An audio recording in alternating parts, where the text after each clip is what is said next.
Método de Fenske-Underwood-Hillian, o mejor conocido como método Fuchs. Este método usa la ecuación de Fenske, que sirve para calcular el número mínimo de etapas. La ecuación de Underwood, que nos permite calcular el reflujo mínimo. La correlación de Hillian, que nos ayuda a determinar el número de etapas.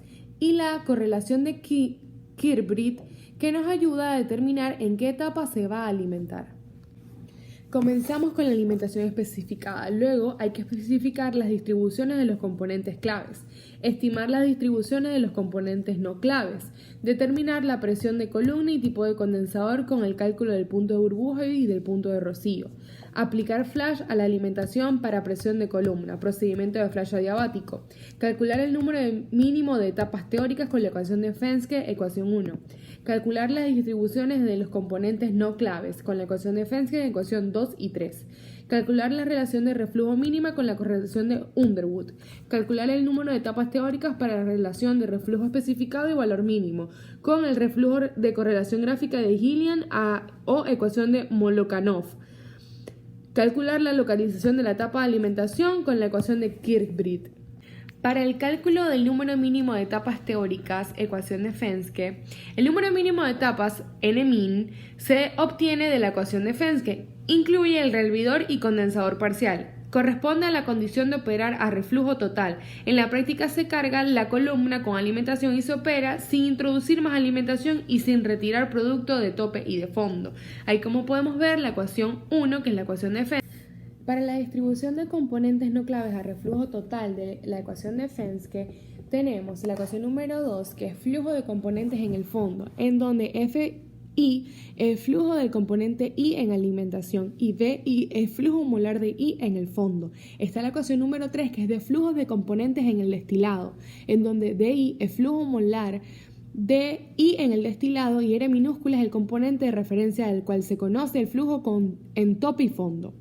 N mínima es independiente de la condición termodinámica de la alimentación, solo depende del grado de separación deseada y de la volatilidad relativa. N mínima aumenta si a medida que la separación se hace más difícil, la volatilidad relativa del LK con respecto a HK es pequeña, a medida que la composición del LK en D o del HK en B aumentan.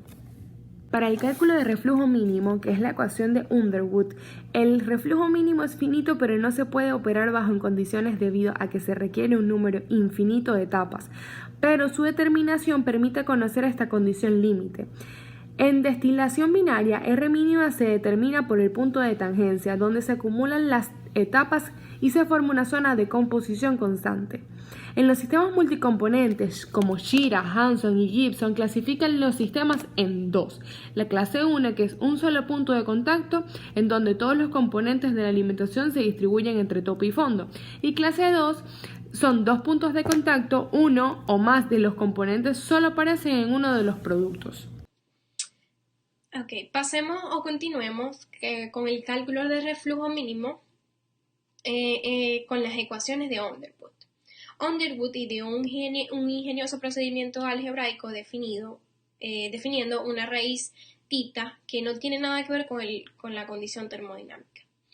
La deducción de Underwood es compleja, pero asume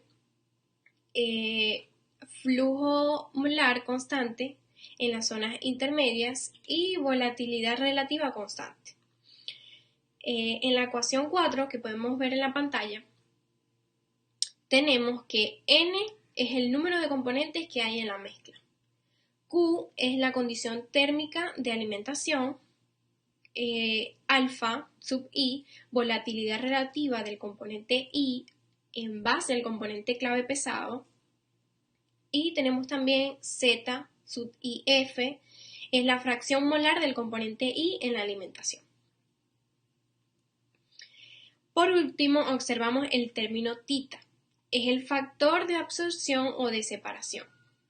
Los valores más adecuados de tita son entre la volatilidad relativa de clave ligero y del clave pesado. Ese valor de tita lo asumimos como ideal, como inicial, lo sustituimos en la ecuación 4 y resolvemos iterativamente.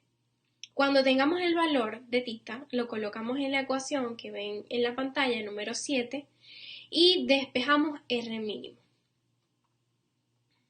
Ahora, vemos cómo calcular el número de etapas con el flujo de operación.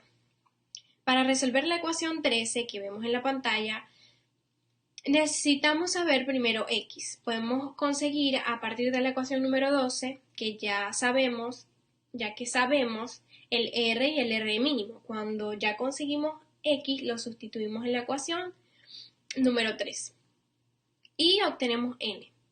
Pero si bien debemos saber que la correlación de Gilliland se encuentra restringida por el número de componentes, debe estar entre 2 y 11. El valor de Q debe ser entre 0,28 y 1,42. Presión desde vacío hasta 600 psi. El reflujo mínimo de 0,53 y 9,09.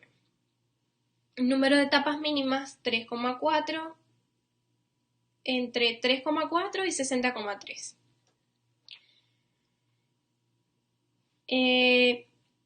Luego pasamos a la ubicación del plato de alimentación por la ecuación de Kilbride.